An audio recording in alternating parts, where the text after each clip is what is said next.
పుణ్యాత్మ ఆ మాయతో ఈ సమస్తం సృష్టించి రక్షించి శాసనం చేసేవాడు పరమాత్మ. ఆయనే జీవునిలో సాక్షిరూపుడై వసించి ఉండగా జీవుడికి దురదృష్టం కష్టాలు ఎలాంటి కర్మఫలంగా కలిగాయి?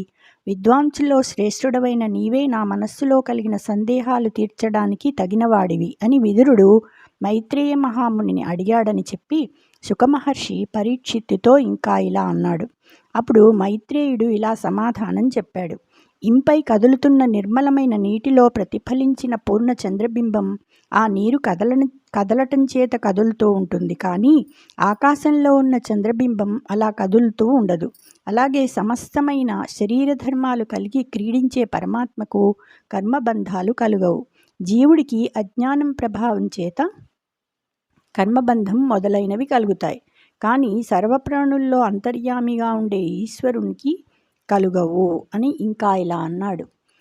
నరునకునాత్మదేహజగుణంబులబాపగనోపు పంకజోదర చరణారవింద మహిత స్ఫుట భక్తియ ఇంద్రియంబులీశ్వర విషయంబులైన మది సంచిత నిశ్చల తత్వమైన చో సరసిజ నేతృకీర్తనమే చాలు విపత్తసలంజయింపగన్. శ్రీహరి పాదపద్మాల మీద నిలకడగా ఉన్న భక్తి మాత్రమే మానవుడికి తన దేహంలో పుట్టిన గుణాలను పోగొట్టగలదు. ఇంద్రియాలన్నీ పరమేశ్వర విషయ పూర్ణాలైతే, మనస్సు తత్వజ్ఞానంతో నిశ్చలమైతే అన్ని ఆపదలను జయించడానికి శ్రీహరి కీర్తనము ఒక్కటే చాలు. జై శ్రీకృష్ణ.